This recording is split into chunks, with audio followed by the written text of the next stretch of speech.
Suku asli di Indonesia tidak memiliki mata biru yang indah. Orang yang tinggal di Indonesia rata-rata memiliki mata yang berwarna coklat gelap atau hitam. Mata biru hanya didapatkan dari mereka yang merupakan peranakan orang Eropa, seperti artis-artis yang menghiasi pertelevisian Indonesia.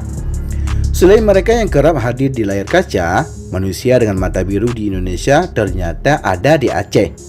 Beberapa gadis muslim di Aceh memiliki mata biru kecoklatan dan juga memiliki rambut pirang.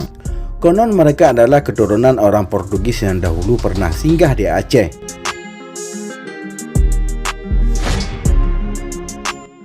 Nah, berikut ini adalah kisah si mata biru dari Aceh yang memiliki kecantikan yang luar biasa.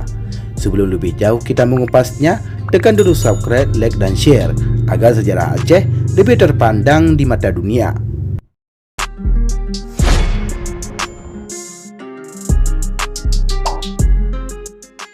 Siapa yang tak mengenal ungkapan si mata biru yang terkenal di Aceh?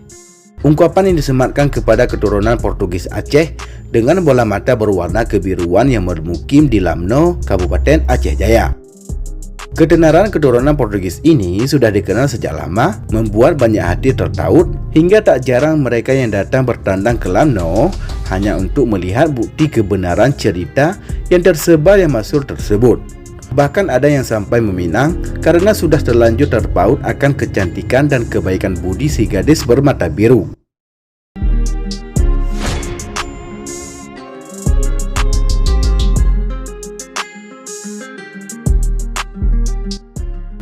Menurut sejarah, ternyata si mata biru adalah keturunan dari pelaut-pelaut Portugis di bawah nakoda Kapten Pinto yang saat itu berlayar ke Malaka atau Malaysia dan sempat berdagang di wilayah Lamno.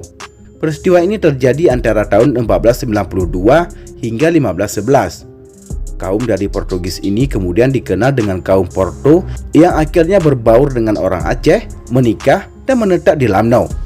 Inilah yang menjadi cikal bakal sejarah adanya keturunan si mata biru di Lamno.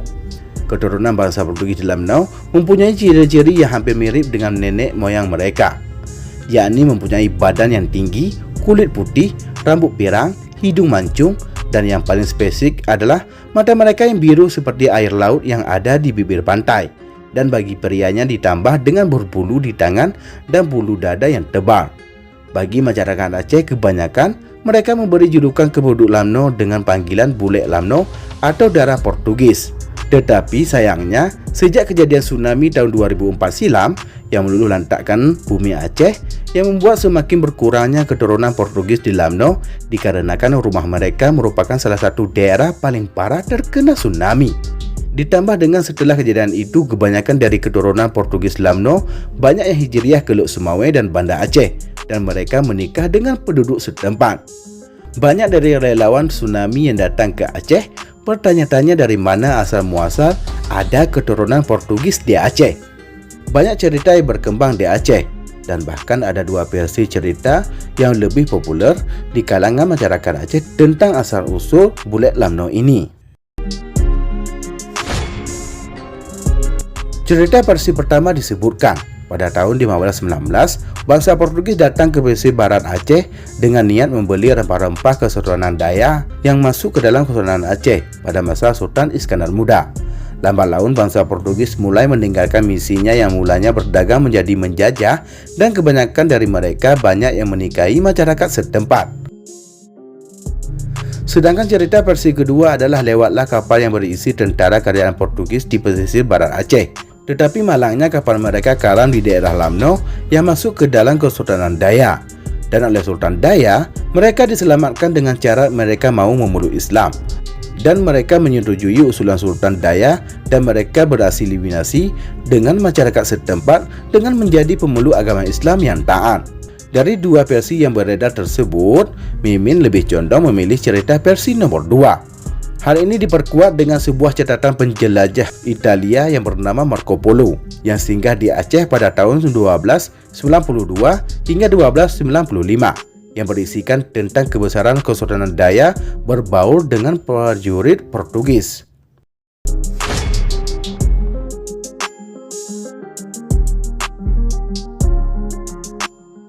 Sebagian besar penduduk dengan ciri-ciri bermata coklat kebiruan, kulit putih dan rambut pirang ada di Kecamatan Lamno.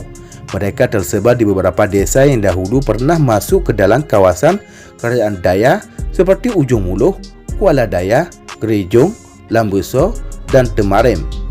Desa-desa ini terletak di pesisir barat Aceh dan berhadapan langsung dengan Samudra Hindia.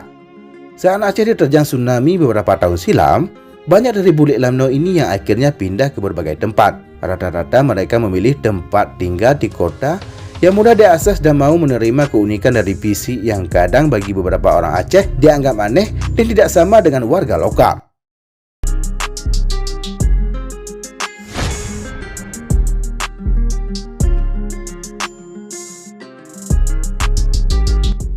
Sungguh disayangkan, saat bencana tsunami datang beberapa tahun yang lalu, banyak dari warga keturunan ini yang hilang dan meninggal dunia.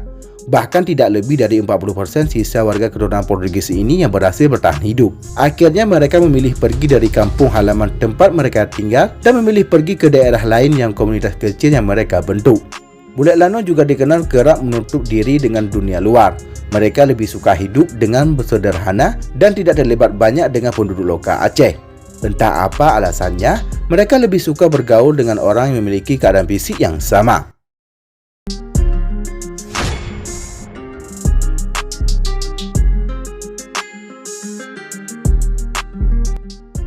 Kecantikan dan juga kemolekan dari gadis keturunan dari Portugis ini tentu menarik perhatian banyak orang di sana. Beberapa pemuda yang belum menikah bahkan sengaja memilih tinggal di sekitar perkampungan dari bule Lamno. Mereka akan mencari gadis-gadis yang siap menikah untuk dipinang sampai dapat. Fenomena gadis yang bermata biru dan berambut pirang di Aceh sangatlah menarik. Banyak yang bilang kalau Muslim dengan mata biru itu sungguh cantik. Mereka tidak hanya memiliki kelebihan fisiknya saja, tetapi juga memiliki kebaikan akhlak yang membuat banyak orang ingin menikahinya. Inilah kisah dari Muslim bermata biru yang berasal dari Aceh. Meski mereka keturunan dari Portugis, bule Lamno tetaplah warga negara Indonesia dan bagian dari kita semua. Semoga bule Lamno tetap ada dan untuk memperkaya keragaman genetis di Indonesia. Demikianlah liputan Habahasa News. Semoga bermanfaat dan dapat menambah wawasan untuk kita semua. Terima kasih telah menonton dan tunggu video kami selanjutnya.